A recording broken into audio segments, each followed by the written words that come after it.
Hello everyone, welcome to our YouTube channel. हम NCERT exemplar कर रहे थे।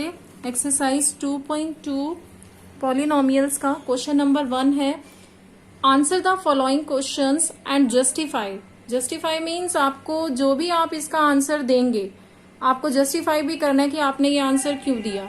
हमारा फर्स्ट पार्ट है इसका, can x square -1 be quotient of on division of this polynomial by a polynomial in x of degree 5। आपसे क्या पूछा जा रहा है, क्या एक्स स्क्वायर -1 क्वोशिएंट हो सकता है अगर मैं गिवन पॉलिनोमियल को डिवाइड करूं एक पॉलिनोमियल से जिस पॉलिनोमियल का डिग्री किसमें हो 5 में। तो हम गिवन पॉलिनोमियल को px लेट कर लेते हैं। Let px is equal to x to the power 6 plus 2x cube plus x minus 1। अब आपसे डिग्री 5 का पॉलिनोमियल बोला जा रहा है, आप डिवाइजर को क्या लेते हैं, gx से रिप्रेजेंट करते हैं जिससे डिवाइड करते हैं। डिविडेंड आपका px है, डिवाइजर आपका gx होता है, क्वोशिएंट आपका qx और रिमाइंडर क्या आता है rx।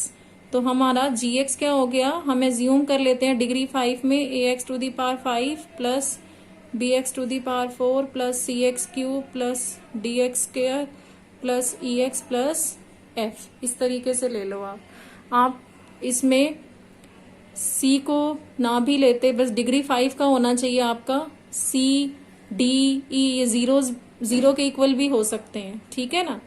तो अब हमें डिवाइड करके देखना है क्या एक्स स्क्वायर -1 क्वोशिएंट हो सकता है। ध्यान से सोचें तो अगर मैं डिविडेंड का फर्स्ट टर्म लेती हूँ और डिवाइजर का फर्स्ट टर्म लेती हूँ, अगर ये इस तरीके से है, देखिए x to the power 6 plus 2x cube plus x minus 1 और यहाँ ax to the power 5 plus bx 4 plus cx cube plus dx square plus ex plus f। आप जब डिवाइड करते हैं x to the power 6 upon ax to the power 5 इसी तरीके से करते हो, तो यहाँ पे जो मुझे मिलेगा वो x की टर्म्स में मिलेगा ना, यहाँ x आएगा, जबकि मुझे क्वोशिएंट क्या बोल रहा है x स्क्वायर -1। ये तो हमें पता चल गया कि ऐसा नहीं हो सकता। अब हम डिवीजन एल्गोरिथम से अगर देखें सॉल्व कैसे करके दिखाएंगे, ये तो हमने खुद सोचा कि इस तरीके से हो सकता है। आप जानते हो dividend is equal to divisor into quotient plus remainder, इस तरीके से हम करते हैं।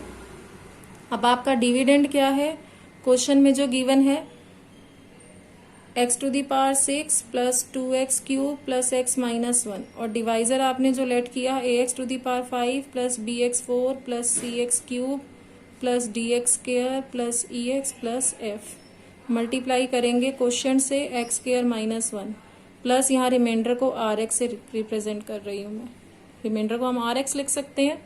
अब अगर इसका फर्स्ट टर्म और इसका फर्स्ट टर्म मल्टीप्लाई करते हो तो ax टू दी पावर 7 आ जाता है, जबकि हमारा जो डिविडेंड है उसका degree x to the power 6 है और यहाँ पर क्या है ax टू दी पावर 7 आ गया, तो नॉट इक्वल टू है। हमें तो डिग्री 6 में पॉलिनोमियल चाहिए था, x to the power 6 plus 2x cube, ये पूरा पॉलिनोमियल है ना हमारा, यहाँ plus 2x cube plus x minus 1 लिख लो।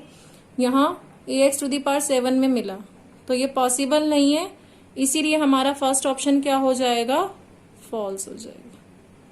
क्लियर। हम सेकेंड पार्ट करेंगे।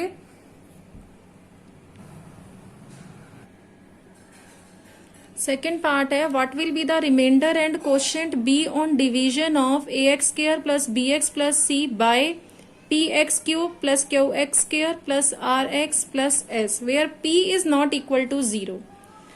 आपसे क्या बोला जा रहा है कि रिमाइंडर क्या होगा और क्वोशिएंट क्या होगा जब आप डिवाइड करें ax square plus bx plus c को बाय दिस मतलब ये आपका डिवाइजर है, बाय दिस लिखा है तो ये जो है आपका डिवाइजर है और ये क्या है आपका डिविडेंड है। आपसे पूछ रहे हैं रिमाइंडर क्या होगा और क्वोशिएंट क्या होगा, आपको कंडीशन भी दी है p is not equal to 0। Dividend क्या है ax square plus bx plus c, divisor है px cube plus qx square plus rx plus s where p is not equal to 0। Division algorithm में आप पढ़ चुके हैं कि कभी भी डिवाइजर का डिग्री जो है डिवीजन के लिए बड़ा नहीं हो सकता डिविडेंड के डिग्री से। Degree of divisor can't be greater than degree of dividend. ठीक है, या तो डिवाइजर का जो डिग्री है, इसका जो डिग्री है या तो लेस हो सकता है या इक्वल टू हो सकता है डिविडेंड के डिग्री से।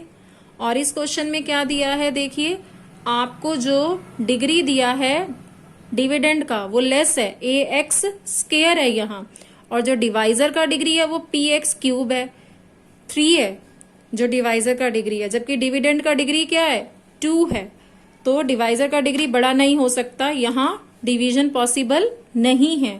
तो आपका क्वोशिएंट क्या हो जाएगा इस केस में, क्वोशिएंट हो जाएगा आपका यहाँ पर 0 और रिमाइंडर क्या मिल जाएगा, रिमाइंडर आपको एज इट इज जो आपका डिविडेंड है वही आपको यहाँ रिमाइंडर मिल जाएगा। क्लियर।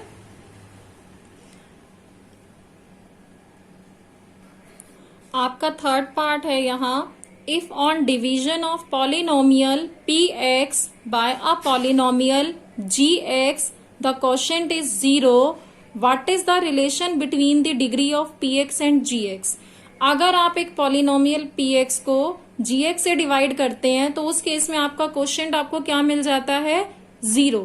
अगर क्वोशिएंट 0 मिलता है तो आप रिलेशन बता दीजिए px और gx के डिग्री में। px आपका डिविडेंड और gx आपका डिवाइजर। हमने अभी सेकेंड पार्ट इसी से रिलेटेड किया है, यही पढ़ा हमने उसमें कि क्वोशिएंट किस केस में 0 होगा। क्वोशिएंट एक ही केस में 0 होगा अगर डिग्री ऑफ डिवाइजर ग्रेटर होगा डिग्री ऑफ डिविडेंड से। एक यही केस ऐसा है जहां पे आपको क्वोशिएंट क्या मिल जाता है, 0, और रिमाइंडर एज इट इज मिल जाता है जो आपका डिविडेंड होगा। क्लियर। ये रिलेशन हो गया डिग्री ऑफ px और gx में। हमारा फोर्थ पार्ट है इसमें, if on division of a non zero polynomial px by a polynomial gx the remainder is 0, what is the relation between degrees of px and gx।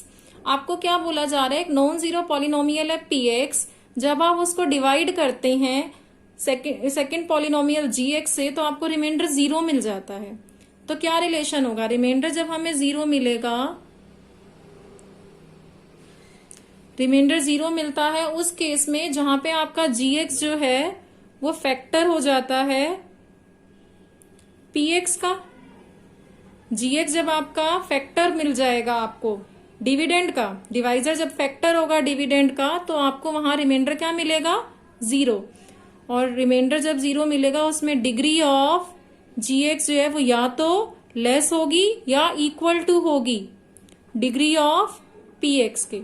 Equal to होगी तब भी reminder 0 मिल सकता है, और less होगी तब भी आपको रिमाइंडर 0 मिल सकता है। और रिमाइंडर 0 उसी केस में मिलेगा जब ये फैक्टर बोल दिया जाता है। फैक्टर मीन्स अगर आपका डिवाइजर x+1 है और आपको कोई px दिया हुआ है, कोई पॉलिनोमियल गिवन है, आप उसको इक्वल टू 0 पुट करते हैं, इट मीन्स जब आप x का वैल्यू -1 इस गिवन पॉलिनोमियल में पुट करेंगे तो आपके जो पॉलिनोमियल की वैल्यू है वो क्या बन जाती है, 0।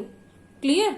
तो रिमाइंडर 0 बनेगा जब ये फैक्टर होगा, और या डिग्रीज की बात की जाए तो डिग्री जो है डिवाइजर का या लेस होना चाहिए या इक्वल टू होना चाहिए। नेक्स्ट पार्ट है, इसी का फिफ्थ पार्ट है ये क्वेश्चन नंबर 1 का। Can quadratic polynomial x square plus kx plus k have equal zeros for some odd integer k is greater than 1। क्या क्वाड्रेटिक पॉलिनोमियल जो आपको गिवन है x square plus kx plus k, इसके क्या इसके equal zeros हैं for some odd integer.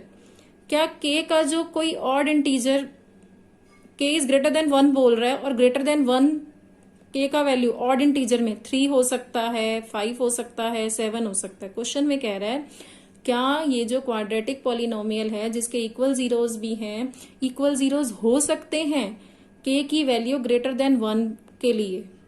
k की value आप ग्रेटर देन 1 और कोई ऑड इंटीजर लें, क्या उस वैल्यू के लिए इस क्वाड्रेटिक पॉलिनोमियल के जो जीरोज हैं वो इक्वल हो सकते हैं।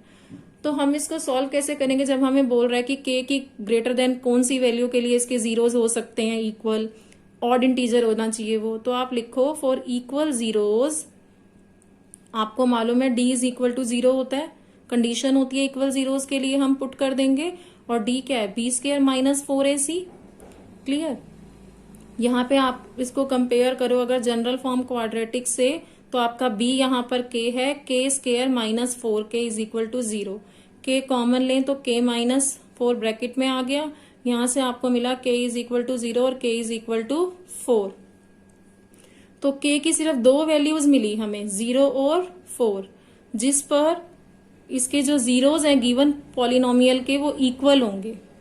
अब ग्रेटर देन 1 तो हमें सिर्फ 4 मिला जो कि एक इवन इंटीजर है, ऑड इंटीजर तो कोई मिला ही नहीं हमें यहां, तो ये भी क्या हो गया, फॉल्स हो गया। ठीक है। क्वाड्रेटिक पॉलिनोमियल जो है इसके इक्वल जीरोज जो है ऐसे किसी इंटीजर के लिए नहीं मिल सकते जो 1 से ग्रेटर हो और ऑड हो। अगर 1 से ग्रेटर बोलता तो सिर्फ 4 पे तो मिल ही रहे थे हमें, तो हम कह देते ट्रू है, लेकिन इसने ऑड इंटीजर भी बोल दिया तो वो हमें नहीं मिले हैं। ठीक है। अगर आपको मेरे वीडियोस अच्छे लगते हो तो प्लीज लाइक एंड सब्सक्राइब करें। Thank you for watching my video.